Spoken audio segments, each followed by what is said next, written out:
Hi, my name's Dr. Ilya Skolnikoff, and today we're doing a little bit of a book review on weight loss. I run Triad of Health Family Weight Loss Center in San Rafael, California. We have better results with helping our patients with weight loss than any other health care facility in the entire state of California. It may sound like a big boast, but that's the truth.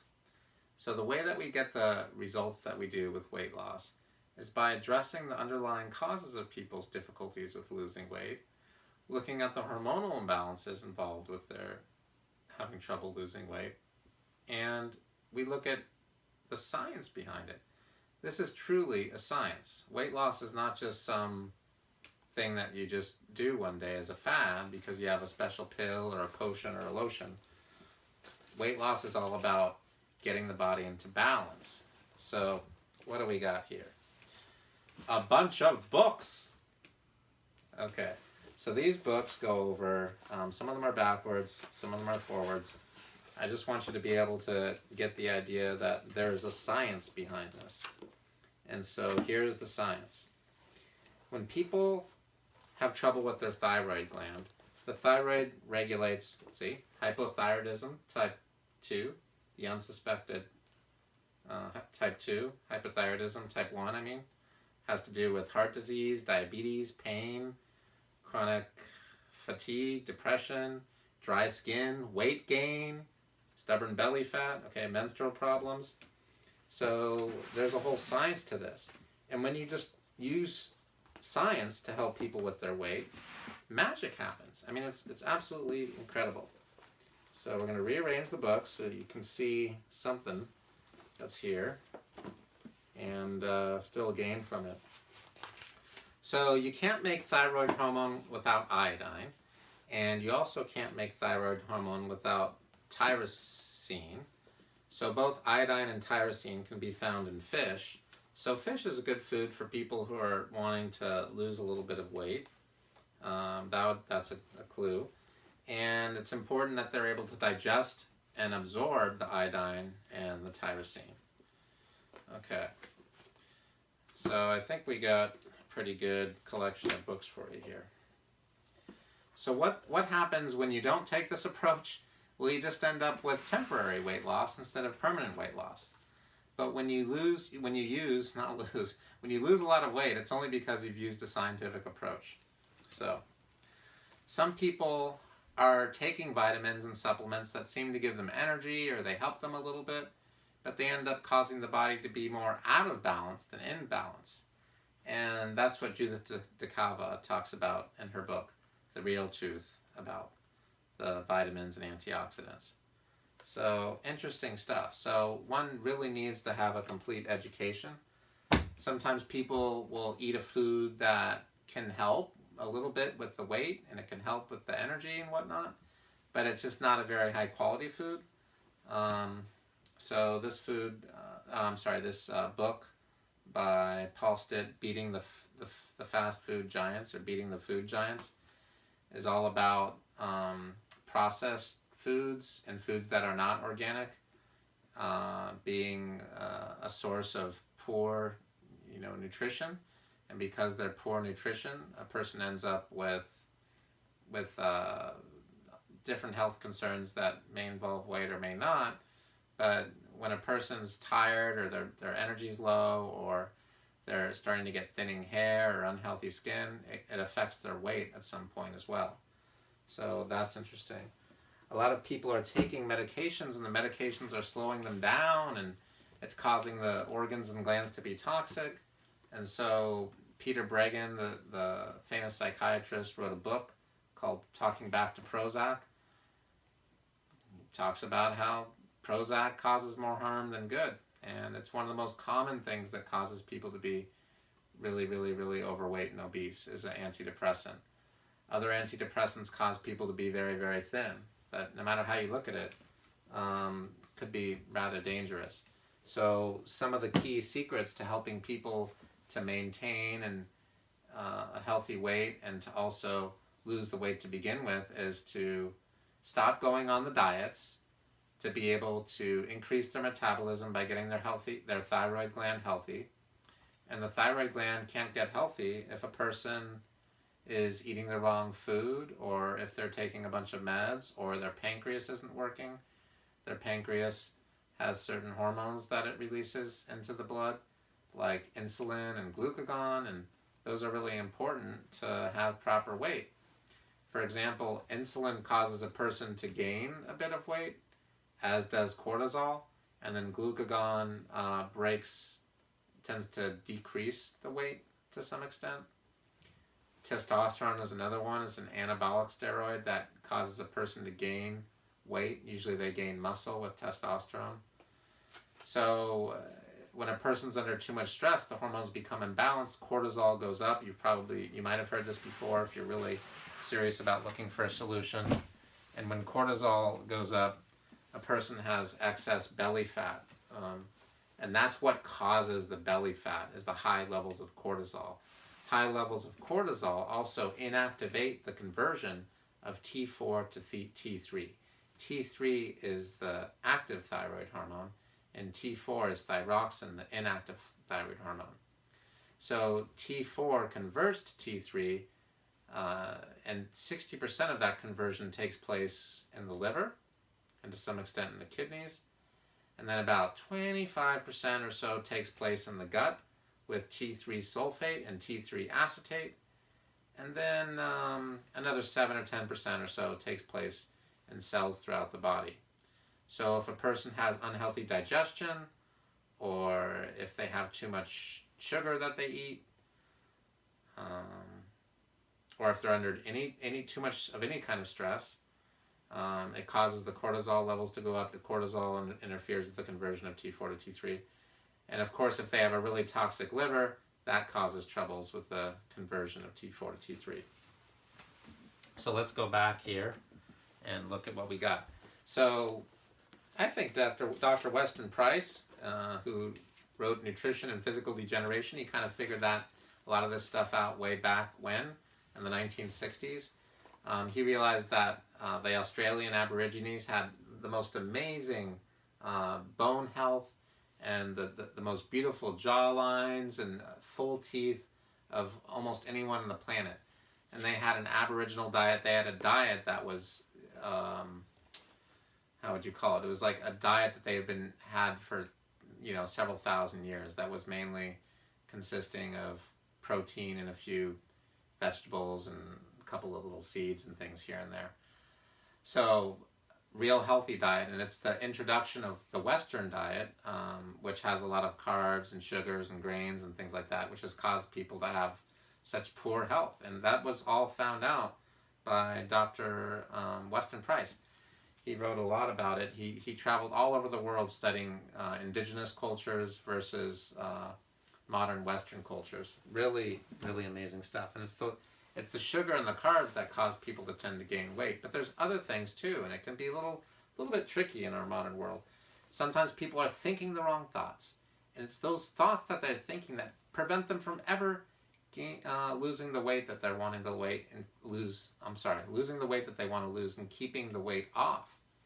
So a good example would be yourself. You're watching this video right now thinking, God, I've heard about this kind of stuff before, and I wish I could take advantage of it, but I can't do it for this reason. I don't have enough money.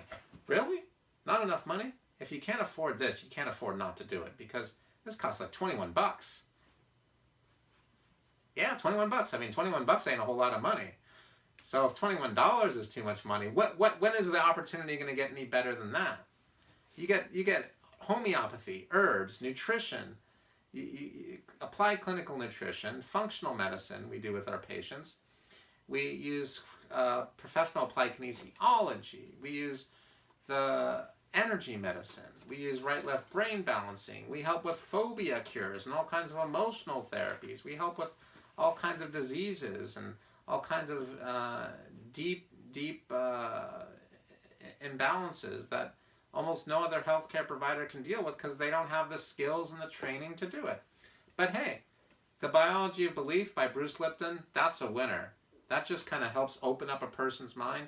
He realized that we can actually change our genes by how we think and the decisions we make and the actions we take. and the environment we live in and we expose ourselves to. I mean, this is, oh my God. So anyway, I'm not saying you'll love it, but I thought that was an amazing book. The Stress of Life by none other than Hans Selye. Amazing, amazing book. A little bit dry. He's a medical doctor. What happened with Hans Selye is he was actually a student, and the professor, he was a researcher, and they were researching different hormone glands, different endocrine glands, like the pancreas, the adrenal glands, the pituitary, the hypothalamus, the ovaries, the uterus. And what they found is that certain preparations seemed to cause the rats to get all kinds of diseases, and that they were studying, and other preparations allowed the rats to be less diseased, or actually relatively healthy when they gave them these extracts. The extracts were actually glandular substances containing some hormones. But it was sad because the thing that was actually found was it wasn't the hormones that were being given to the rats that was causing the problems. It was that the mixture of the hormones that was being extracted was a poor quality mixture with lots of toxins and poisons. And it was the toxins and poisons from the poorly extracted mixture that was causing stress to these animals that was then causing them to break down. And the main breakdown would happen with their adrenal glands and their hypothalamus and their pituitary gland. And so you're asking probably, what does this have to do with my being overweight? Everything! When the hypothalamus and the pituitary and the adrenal glands aren't working right, it's impossible to lose weight and keep the weight off. So you have to have the hypothalamus and the pituitary and the adrenal glands to be healthy, along with the thyroid. Otherwise, you have impermanent temporary weight loss, leading to later weight gain or excess problems with almost everything. Pain, inflammation, swelling, inability to think clearly, poor mood, exhaustion, etc. Okay, so again, you don't need to read the book, but if you want to, that's what it's called, The Stresses of Life. Really amazing stuff. And guess what? Some people are just going to the gym to exercise to get fatter instead of to lose weight. That's a knee slapper, but it's true. They go to the gym and do all these exercises and they end up getting fatter instead of losing weight, because the exercise that they're doing causes them to burn sugar instead of burning fat. And when you burn sugar, you end up breaking down ligaments and joints and tendons and all this kind of thing. And that's no good. That's just no good. So, and that's Philip Maffetone. He's an Olympic trainer who trained more Olympic athletes than any other trainer in history that I'm aware of. So this is a really, really interesting book for anyone who's wanting to lose weight and keep the weight off, and they want to do it in a way that's scientific and a way that's safe. The anaerobic activity is the one that's the less good activity, where you burn sugar, and the aerobic activity is the better activity, where you burn fat. Okay, what else do we got here? The science of homeopathy. Did you know that you can get homeopathy's cured more diseases than almost any other healthcare profession by accident? They didn't even cure all these diseases on purpose. They almost pretty much literally did it by accident.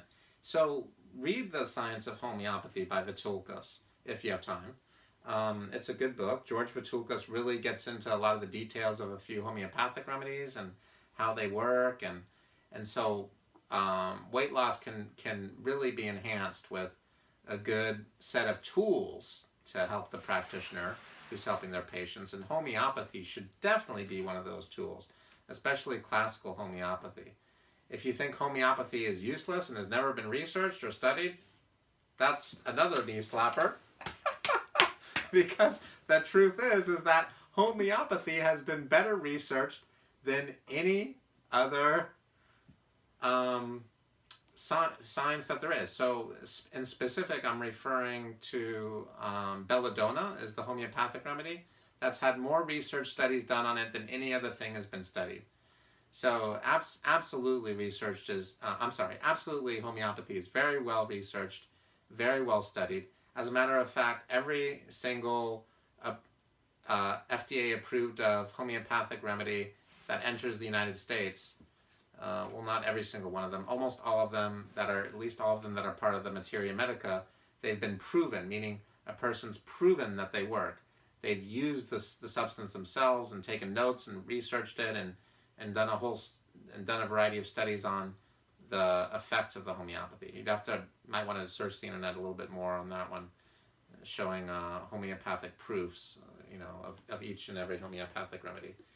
And Boerkes is the best reference for that. Boerkes, Boerkes, Boerkes. Okay, your body doesn't lie. There's a way that you can actually talk to a person's body, and their body will tell you what's wrong and what's causing them to gain too much weight. Did you know, well, we just went through it, that cortisol causes a person to gain belly fat. If the liver is not working properly, then the person can't detoxify, and they can't release toxins, and toxins are stored in fat cells. That could be a problem, If a person's really toxic and they can't detoxify properly, that would be a problem. Now, you can tell if a person has a really toxic gallbladder because the palm of their hands tend to be rather orange or yellow, but not a nice pink red. They're more of like a orangish or yellow. And sometimes if they're really toxic, with all due respect, hope you don't take this the wrong way if you have this, but they'll have some green, like they'll have a green tinge to them, and that would really be unfortunate. Okay. Again, hypothyroidism type 2 by Mark Starr. It's just kind of interesting because the thyroid, a person's always having trouble with their thyroid if they're having trouble losing weight. Always, always, always. Okay. The sugar blues. Americans now, on average, have over 160 pounds of sugar per year. Each and every average. Average means some people have less, some people have more. But so some people are having 200 pounds of sugar a year. But the average person has about 160 pounds of sugar per year in America. Americans are wealthier than a lot of other countries, but we're fat. We're eating too much of the wrong foods that are empty calories, and we're undernourished, and we're starving ourselves to death with high caloric foods that are empty in healthy needed nutrients. So, interesting book. This is the most famous one, Hypothyroidism, the Unsuspected Illness by Rhoda Barnes and Lawrence Galton. So, interesting book. Again, weight always has to do with the thyroid. But don't be fooled. There are plenty of people with thyroid disease that are underweight as well as overweight. And not all of the people who are underweight with thyroid disease have hyperthyroidism. Many of them have hypothyroidism, even though they're underweight. Yes. Okay, lick the sugar habit. Again, sugar is a nasty, nasty, nasty thing. A lot of people have so much sugar that they're taking into their system. They found that the sugar molecule and the cocaine molecule are almost identical. So that kind of gives you an idea of how bad sugar is. Sugar is highly addictive. And wheat, it just so happens, is broken down into sugar. And it stimulates the brain with the exact same molecule as is found in opium. Now, who found that out? That was Candace Pert who found that out in her book, Molecules of Emotion. So again, this is a whole science. It takes years and years of study. We get great results with our patients. You're going to hear from some of them here below.